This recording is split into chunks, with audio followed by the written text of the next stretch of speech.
Now branches of accounting. Branches of accounting की जरूरत पड़ी क्यों?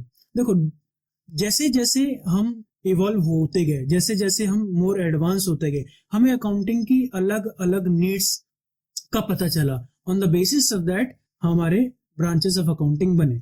सबसे पहला क्या है? Financial accounting. फाइनेंशियल अकाउंटिंग में हम फाइनेंशियल स्टेटमेंट्स बनाते हैं, और फाइनेंशियल स्टेटमेंट्स का क्या मतलब है? समराइजिंग द डेटा, है ना।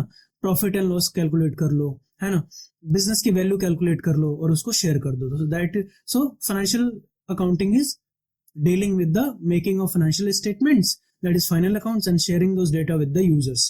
Cost accounting की बात करूं तो to ascertain the total cost and per unit cost helps in budgeting and planning। कहने का ये मतलब है कि मान लो कि मैं कोई मैंने ये पेन खरीदा, ठीक है, मैं 10 रुपए का ये पेन खरीदता हूं और 20 रुपए में आगे मान लो सेल करता हूं, तो टोटल मैंने कितने यूनिट्स खरीदे और टोटल खर्चा कितना आया, और पर यूनिट मान लो मैंने 10 रुपए खर्च किया इस पे, राइट। तो मैं एज अ कॉस्ट अकाउंटेंट, मेरे से मेरा ओनर एक्सपेक्ट करता है कि मैं वो सारे एक्टिविटीज या वो सारे एक्शंस लूं जिसकी वजह से इस पेन की कीमत और ज्यादा कम हो जाए।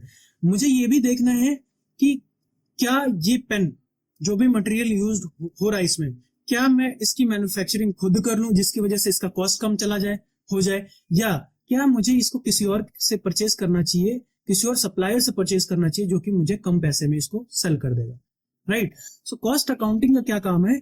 एसर्टेनिंग की टोटल कॉस्ट कितना जा रहा है और क्या मैं कॉस्ट को कम कर सकता हूं, क्योंकि मैं जितना पैसा मेरे बिजनेस ओनर का बचाऊंगा, जो मेरे बिजनेस का बचाऊंगा, उतनी ही ज्यादा इंपॉर्टेंट में होता जाऊंगा बिजनेस के लिए भी, और मैं भी उसके अकॉर्डिंगली रेम्यूनरेट होऊंगा, जितने भी पैसा मुझे मिलना होगा उसका मिलेगा। Then management accounting. Management accounting से क्या मतलब है? It present accounting information clearly to aid business planning and control.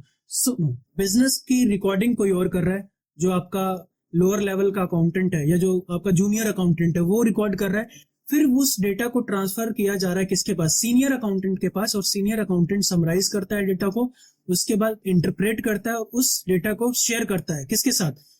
Honour के साथ, बोर्ड ऑफ डायरेक्टर्स के साथ, ताकि बोर्ड ऑफ डायरेक्टर डिसीजन ले पाए। और डिसीजन कैसे ले पाएंगे? जब उनको पता होगा कि डिसीजन कैसे लेने चाहिए। सिंपल सी बात है कि प्रॉफिट या लॉस हो रहा है, तो लॉस में कैसे मैं अपने बिजनेस को प्रॉफिटेबल, लॉस से प्रॉफिट में लेके आऊं, प्रॉफिटेबल बनाऊं, कैसे डिसीजन लूं, और कैसे पता चलेगा? ये मैनेजमेंट अकाउंटिंग। तो मैनेजमेंट अकाउंटिंग का क्या काम है? Taking a right decisions so that your business can grow and can sustain for a longer period of time.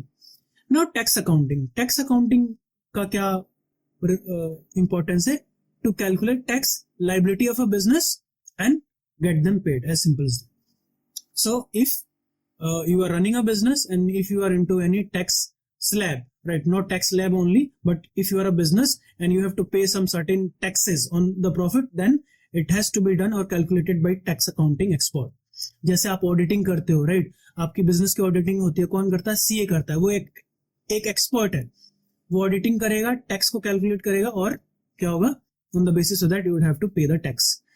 तो इंटरनल ऑडिटर्स होते हैं बिजनेस में, एक्सटर्नल ऑडिटर्स होते हैं। अगर आपका बिजनेस इतना डेवलप नहीं है जिसमें आप एक चार्टेड अकाउंटेंट को हायर कर सकते हो, तो आप ये एक्सटर्नल जो एक्सपर्ट्स हैं, जो प्राइवेट ओनर्स को, जो प्राइवेट बिजनेस ओनर्स है उनको, या जो भी आपके लिमिटेड ओनर्स है ना, प्राइवेट लिमिटेड ओनर्स, उनको ये सर्विस प्रोवाइड करते हैं, तो आप उनसे भी टैक्स की ऑडिटिंग करा सकते हो।